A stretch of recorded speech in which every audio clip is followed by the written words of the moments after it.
Okay. ఎందుకంటే 1 year 2 years వాడిన తర్వాత మీరు ఆ కార్ సేల్ చేయాలనుకుంటే మీకు చాలా డబ్బులు పోగొట్టాయి. సో సెకండ్ హ్యాండ్ కార్ కొనేటప్పుడు ఏంటి చూసుకోవాలి? చాలా మంది అవుట్లుక్ చూసి కొనేస్తుంటారు. ఎక్కడో బండి ఆగుతుంది ఫ్యామిలీతోని. ఇవన్నీ ఉన్నాయి. మాక్సిమం ఫుల్ ఇంజిన్ చేసుకుని 50,000 అయిపోద్ది. బయట ఎక్కడైనా చేయించినా వారంటీలు పోతాయి. ఓకే, మొత్తం సెన్సార్ మేనేజ్మెంట్ అది సెన్సార్ మేనేజ్మెంట్. సో మీరు షోరూమ్ కి వెళ్ళి చేయించుకోవడం మంచిది. ఇప్పుడు అవుట్లుక్ ఇలా డెంటల్ కార్డు ఉన్నాయి మన చేతిలో పని. ఎండలో ఉన్న కార్లకి ఇది డెఫినెట్ గా డ్యామేజ్ అవుతుంటది, పువ్వు వేసేస్తుంటది. ఇంకా అందరికి తెలియాలి కాబట్టి చెప్తున్నా. ఇలా తీసి చాలా మంది తీసేస్తుంటారు, చెక్ చేసేస్తుంటారు. ఇప్పుడు బాడీ సైడ్ 15,000 పని ఉంది, 15,000 తగ్గించి అడుగుతాం. 5 ఇయర్స్ ఏంటంటే కనీసం ఒక 40% అయినా లెస్ లో ఉండాలి కదా. Hi friends, welcome to Neela's automobile. ఈ రోజు అయితే చాలా ఇంపార్టెంట్ టాపిక్ అయితే మాట్లాడదాం. ఇది చాలా ఇంపార్టెంట్ టాపిక్ అనమాట. ఎందుకనేసి అంటే చాలా మంది ఒక కన్ఫ్యూజన్ స్టేట్లో అయితే ఉన్నారు. కొత్త కార్ కొనుక్కోవాలా, సెకండ్ హ్యాండ్ కార్ కొనుక్కోవాలని చెప్పేసి. సెకండ్ హ్యాండ్ కార్ కొనుక్కుంటే ఏ ఇయర్ బండి ఏ బడ్జెట్లో కొనుక్కోవచ్చు, కొత్త కార్ కొనుక్కుంటే ఏ వేరియంట్ కొనుక్కోవాలి, ఈ విశేషాలను కూడా ఆల్రెడీ మనం చాలా వీడియోస్ అయితే షేర్ చేసాం. సో ప్రాక్టికల్ ఎక్స్ప్లెనేషన్ మీకు షేర్ చేయడానికి అయితే ప్రజెంట్ మనం ఇసుక తోటలో అయితే ఉన్నాం. విశాఖపట్నం ఇసుక తోటలో ఉన్నటువంటి కీర్తి కార్స్కి అయితే రావడం జరిగింది. 2008 నుంచి సక్సెస్ఫుల్గా వారి యొక్క second hand car consultancy business చేస్తూ నేను పర్సనల్గా ఇక్కడ 2 కార్లు అయితే కొనడం జరిగింది. అలాగే నా ఫ్రెండ్స్ కూడా చాలా కార్లు అయితే కొనడం జరిగింది. సో వారికి ఉన్నటువంటి అనుభవాలు వీటన్నిటిని బట్టి చూసుకుంటే ఈయనైతే కరెక్ట్ పర్సన్ అని చెప్పేసి అయితే మనం రాజా గారిని అయితే మన ఇంటర్వ్యూలోకి అయితే తీసుకొని రావడం జరిగింది. రాజాగారు మరి ఇంకెవరు కదా, మా అన్నయ్యనండి, సొంత అన్నయ్య. Nice meeting you. నీతో వచ్చినటువంటి ప్రాబ్లం ఏంటంటే చాలా మందికి నీ కాంటాక్ట్ డీటెయిల్స్ అయితే ఇస్తున్నాను, కాకపోతే కారు బాగాలేదు.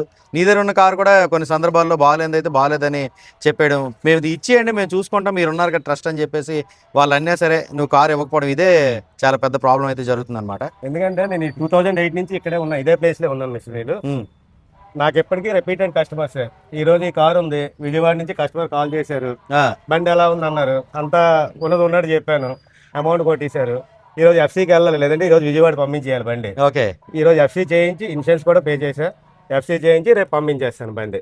సో మనకు అంత ఫెయిత్ అని కస్టమర్స్ ఉన్నారు. సో ఆ కస్టమర్స్ నాకు ఇంపార్టెంట్ కాబట్టి బండి నాకు నచ్చితే తప్ప నేను కస్టమర్కి ఇవ్వను. ఓకే, ఎందుకంటే మీ ద్వారా చాలా మంది కస్టమర్స్ నాకు ఇప్పటికే ఫోన్ చేస్తున్నారు, మీ దగ్గర ఉంది కదా ఆ వెహికల్ ఏంటి పరిస్థితి అని. వదిలేండి అని చెప్పేస్తున్నారు. అంతేందుకు నేను మీ ఫ్రెండ్స్ వచ్చారు, హ్యాండ్స్ వెళ్ళిపోయారు క్యాష్ పట్టారు. ఎందుకంటే నాకు నచ్చలేదు బండి, వద్దన్నాను. ఊరంతా తిరిగారు అటు నైట్ వరకు, ఎక్కడ నచ్చలేదు వెళ్ళిపోయారు. 2 డేస్ వెయిట్ చేయమన్నాను. 2 డేస్ వెయిట్ చేస్తే నాకు ఏదైనా మంచి నేను సాటిస్ఫై అయితే డెఫినెట్గా వాళ్ళు కాల్ చేస్తాను, వచ్చేయచ్చు క్యాష్ పట్టుకొని. Super concept. సూపర్ అండి. అయితే కొత్త కార్ కొనుక్కోవాలా, సెకండ్ హ్యాండ్ కార్ కొనుక్కోవాలా అనే దాని గురించి ఒక క్లారిటీ ఇవ్వు. సో ఎవరు ఏ కార్ కొనుక్కోవాలి? ఫర్ ఎగ్జాంపుల్ ఒక పర్సన్ ఉన్నారు, ఆయనకైతే ఆల్రెడీ చాలా ఎక్స్పీరియన్స్ ఉంది, చాలా కార్లు డ్రైవ్ చేశాడు, డ్రైవింగ్ ఎక్స్పీరియన్స్ ఉంది, చక్కగా తిరగగలడు. ఆయన ఒక కారు కొనుక్కోవాలనుకున్నాడు వాళ్ళ ఫ్యామిలీ కోసం. ఆయన కొత్త కారు కొనుక్కోవచ్చా, లేదని అంటే సెకండ్ హ్యాండ్ కార్ వైపు వెళ్ళొచ్చా? మినిమం 5 ఇయర్స్ మెయింటైన్ చేస్తాను అనుకుంటే కొత్త కార్కి వెళ్ళండి. 5 to 7 ఇయర్స్. లేదు ఒక 1 ఇయర్ 2 ఇయర్స్లో నేను డిస్పోజ్ చేసేస్తాను, మార్చేస్తాను కార్ అనుకుంటే డెఫినెట్గా యూజ్డ్ కార్స్కి వచ్చేయండి. ఓకే, ఎందుకంటే 1 ఇయర్ 2 ఇయర్స్ వాడిన తర్వాత మీరు ఆ కార్ సేల్ చేయాలనుకుంటే మీరు చాలా డబ్బులు పోగొట్టుకుంటారు కొత్త కారు కొనుక్కుంటే. ఎందుకంటే ఫైనాన్స్ దగ్గర డబ్బులు పోతాయి. మీకు డిప్రిషియేషన్ ఎంత తక్కువ వేసుకున్నా 15% ఫస్ట్ ఇయర్ ఎగిరిపోతుంది. 10 lakhs పెట్టి కొన్నారంటే మినిమం 2 lakhs పోతుంది, అంటే 8 lakhs. అదే మీరు 8 lakhs పెట్టి సెకండ్ హ్యాండ్ కొన్నారనుకోండి, 1 ఇయర్ తర్వాత ఒక 750-7 కమ్మేయచ్చు. ఓకే, ఈ కాన్సెప్ట్ తోని మనకి కొత్త కార్ కా సెకండ్ కార్ నుంచి బండి బయటకు వచ్చిందని అంటే డిప్రిషియేషన్ చాలా ఎక్కువ ఉంటుంది. 15 to 20% ఈజీగా. మంత్స్ లోపు బండి అనుకోండి, దానికి మీకు ఏ నేషనల్ బ్యాంక్ అయినా లోన్ చేస్తుంది, రేట్ ఆఫ్ ఇంట్రెస్ట్ తగ్గుతుంది. అదే 11 months దాటిపోయింది అనుకోండి, ప్రైవేట్ బ్యాంక్కి రావాలి, అక్కడ రేట్ ఆఫ్ ఇంట్రెస్ట్ పెరిగిపోతుంది. దీనికన్నా మీరు కొత్త దానికి వెళ్ళిపోతే మీకు తక్కువ ప్రైస్ వచ్చేస్తుంది అనిపిస్తుంది. సో అందుకని మీరు 7 ఇయర్స్ మార్చలేదు, 5 ఇయర్స్ మార్చాలనుకుంటే న్యూ వెహికల్కి వెళ్ళండి. లేదు మనం 1 year 2 years లో మారుద్దాం అనుకుంటే డెఫినెట్గా మీరు యూజ్డ్ కార్ తీసుకోండి. ఓకే, నీ ఎక్స్పీరియన్స్ తో చెప్పు. నేనైతే యూజ్డ్ కార్ కొనుక్కుంటే బెటరా లేదా కొత్త కార్ కొనుక్కుంటే? వాడకానికి అయితే యూజ్డ్ కారే బెటర్. మైండ్ సెట్ మీది డిఫరెంట్. మీకు మార్చాలనిపిస్తే 31st మార్నింగ్ వచ్చారు, January 1st వేరే బండి పట్టుకెళ్ళిపోయారు. మీ మైండ్ సెట్ కి డెఫినెట్ గా యూజ్డ్ కారే బెటర్. సో మీరు స్విఫ్ట్ కొన్నప్పుడు కూడా అది అమ్మేటప్పుడు కూడా మీకు పెద్ద లాస్ లేదు. 3 to 4 years వాడి ఉంటారు. 3.5 years వాడారు. ఇప్పుడు హోండా సిటీ తీసుకెళ్లారు, మీ వాడకానికి 1 year వాడినా ఒక 1 lakh పోయినా మీకు నష్టం లేదు. అంతే, నిజమేనండి. సో సెకండ్ హ్యాండ్ కార్ కొనేటప్పుడు ఏంటి చూసుకోవాలి, ఆ ప్రైస్ లాస్ అవ్వకుండా ఉండాలంటే ఒక చిన్న టిప్పు మా సబ్స్క్రైబర్లు కావాలి. బండి బాడీ క్వాలిటీ చూడకండి, బాడీ మన చేతిలో పని. టెంకరింగ్ డెంటింగ్ చిన్న చిన్న పనులు ఉంటాయి. చాలా మంది అవుట్లుక్ చూసి కొనేస్తుంటారు. ఓకే, బండి భలేగా ఉందని. వెళ్ళి వచ్చిన తర్వాత ఎక్కడో బండి ఆగుతుంది ఫ్యామిలీతోని, అప్పుడు తెలుస్తుంది. ఇప్పుడు అవుట్లుక్ ఇలా డెంటల్ కార్డు ఉన్నాయి మన చేతిలో పని. ఓకే, ఇమీడియట్ గా పెయింటింగ్ షాప్ కి వెళ్తే అయిపోతుంది, మన చేతిలో 1500 కంప్లీట్ అయిపోతుంది. మాక్సిమం రైట్ రౌండ్ పెయింట్ ఏం తీసుకున్నా సరే 15 to 20,000 అయిపోద్ది. చాలా మంది బండి పెయింట్ అయిపోతుంది అంటారు. ఇప్పుడు ఇక్కడే ఉంది, పిల్లలు చుట్టూ రైట్ రౌండ్ గీతలు పెట్టేస్తారు. పెయింట్ చేయాలా, అలా వదిలేస్తామా? చేసుకోవాలి కదా. పెయింట్ అవ్వడం తప్పు కాదు, బాడీ పార్ట్స్ ఏమైనా మారాయా, యాక్సిడెంట్ ఏమైనా అయ్యిందా, అలాంటివి మీరు ఎప్పుడు చెక్ చేసుకోండి. పెయింట్ అనేది కామన్, రోడ్డు మీద తిరిగే బండి. ఈరోజు వైజాగ్ ట్రాఫిక్ కూడా చాలా హెవీగా ఉంది. హైదరాబాద్ బండ్లు అయితే మరీ దారుణంగా ఉంటాయి. ఏ బండి కూడా రైట్ రౌండ్ బెంచ్ లేకుండా ఉండవు. మరి అది నీట్గా ఉండాలంటే పెయింట్ అవును. పెయింట్ అవ్వడం తప్పు కాదు. యాక్సిడెంట్ అయిందా, ఏమైనా పార్ట్లు మారాయా, అది చెక్ చేసుకోండి. ఇంజిన్ ఎలాగుంది అది చూసుకోండి. ఎందుకంటే బేసిక్స్ బళ్ళు అయితే కంపల్సరీగా ఇంజిన్ మీరు చెక్ చేసుకోండి. బేసిక్స్ బళ్ళు ఇంజిన్ కంప్లైంట్ వచ్చిందంటే చాలా సఫర్ అవుతున్నారు. షోరూంలో కూడా ఇబ్బంది పడుతున్నారు, టేకన్ అయిపోతుంది. బేస్ 4 బళ్ళు అనుకోండి, మీకు ఎలాంటి బళ్ళు ఇప్పుడు స్విఫ్ట్లు, డిజైర్లు ఇవన్నీ ఉన్నాయి. మ్యాక్సిమం ఫుల్ ఇంజిన్ చేసుకుని 50,000 అయిపోద్ది. 2 lakhs కిలోమీటర్స్ తిరిగేస్తుంది. ఎవరైనా చేస్తారు, ఎటువంటి మెకానిక్ అయినా చేస్తారు, షోరూమ్కే వెళ్ళక్కర్లేదు. అదే బేసిక్స్ బళ్ళు అనుకోండి, మీరు డెఫినెట్ గా షోరూమ్కి వెళ్ళి చేయించుకోవాలి.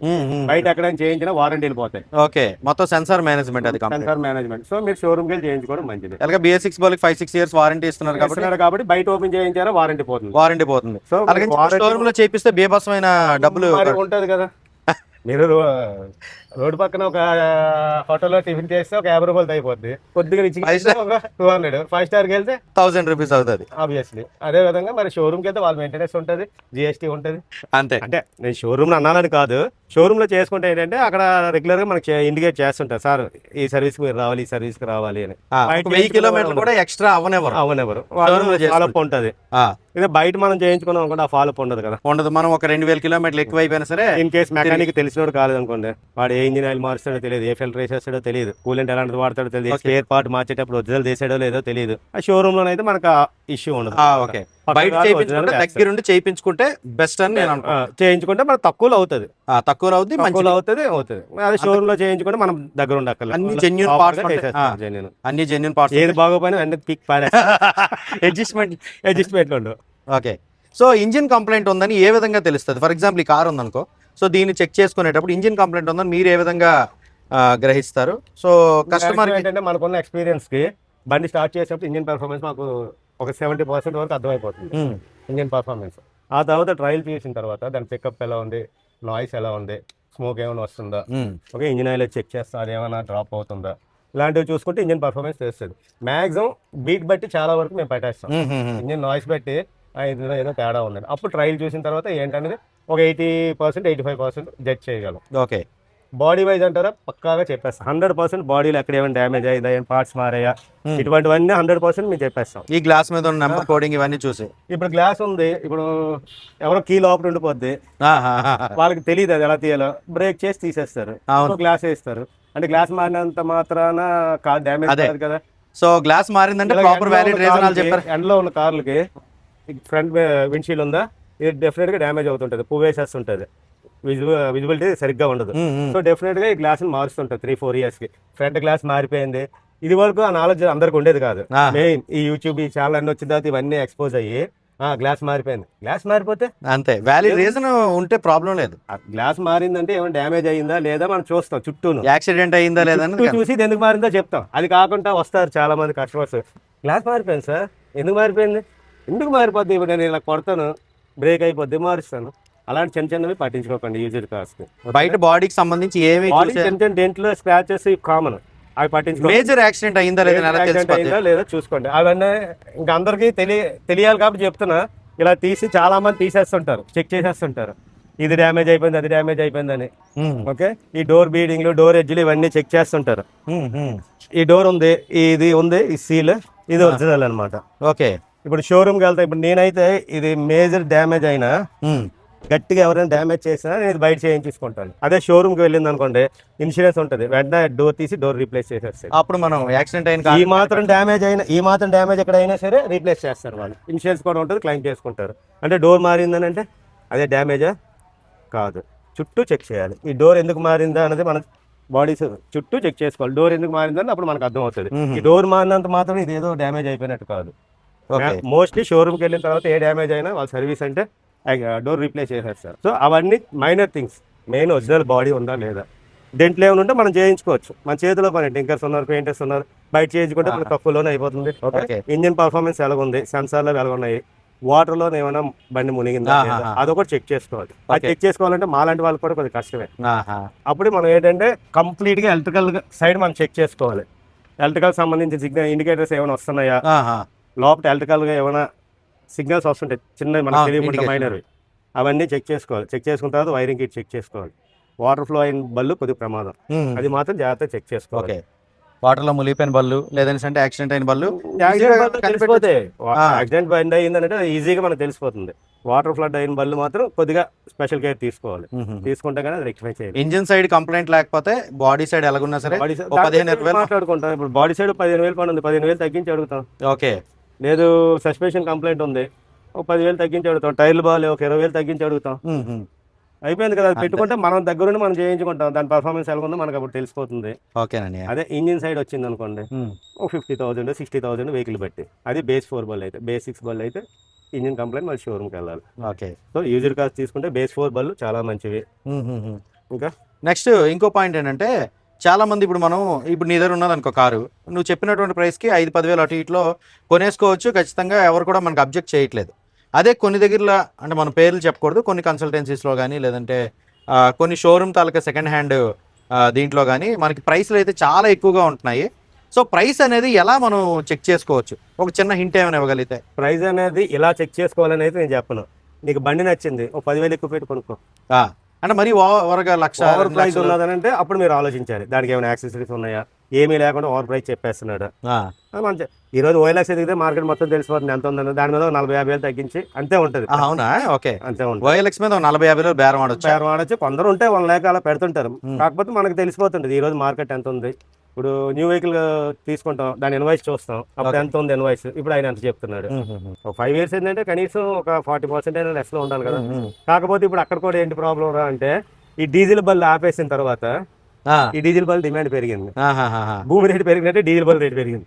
ఓకే, మార్కెట్ రేట్ మీద ఒక 20-30 వేలు ఎక్కువైనా బండి బాగుంటే కొనుక్కోవచ్చు. డీజిల్ బల్ కొనుక్కోవచ్చు. మైలేజ్ విషయంలో మాత్రం మైలేజ్ ఏదైనా డీజిల్ బల్ 18 పక్కాగా వస్తాయి. పాత బళ్ళు పక్కాగా 18, డ్రైవింగ్ బాగుంటే 20. సూపర్ అనియా, థ్యాంక్ యూ సో మచ్, మంచి ఇన్ఫర్మేషన్ ఇచ్చావు. Okay, thank you. So friends, మీరు మంచి సెకండ్ హ్యాండ్ కార్ కొనాలనుకుంటే డైరెక్ట్ అయితే కీర్తి కార్స్ని విజిట్ చేయండి, ఇసుక తోటలో ఉంటుంది.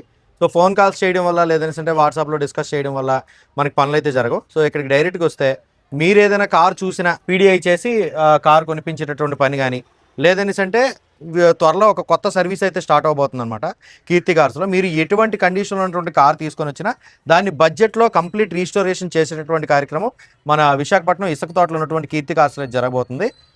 అసలు దానికి స్పేర్సే దొరకమనుకున్నటువంటి కారుకి కూడా కంప్లీట్ రీస్టోరేషన్ అయితే చేయబడింది. వెరీ సూన్ మీకు ఆ వీడియో అయితే రివీల్ అవుతుంది. బిఫోర్ క్లిప్స్ అయితే తీసాను, ఇప్పుడు ఆఫ్టర్ క్లిప్స్ కూడా వస్తాయి. సో మరింకెందుకు ఆలస్యం, ఇప్పుడే సెకండ్ హ్యాండ్లో మంచి కార్ కొనుక్కోవాలనుకుంటే గైడెన్స్ కోసం మన కీర్తి కార్స్కి అయితే విజిట్ చేయండి. యూజ్డ్ కార్స్ కొనాలి అనుకునేటప్పుడు బడ్జెట్ ముందు చూసుకోండి, బండి చూసుకోండి, ఇంజిన్ చూసుకోండి. డెంట్స్ స్క్రాచెస్ అవి చూడకండి, ఒరిజినాలిటీ ఉందా లేదా బండి, అది మాత్రమే చూసుకోండి. Thank you very much. ఈ వీడియో నచ్చిందంటే లైక్ చేయండి. నమస్కారం, థ్యాంక్ యూ.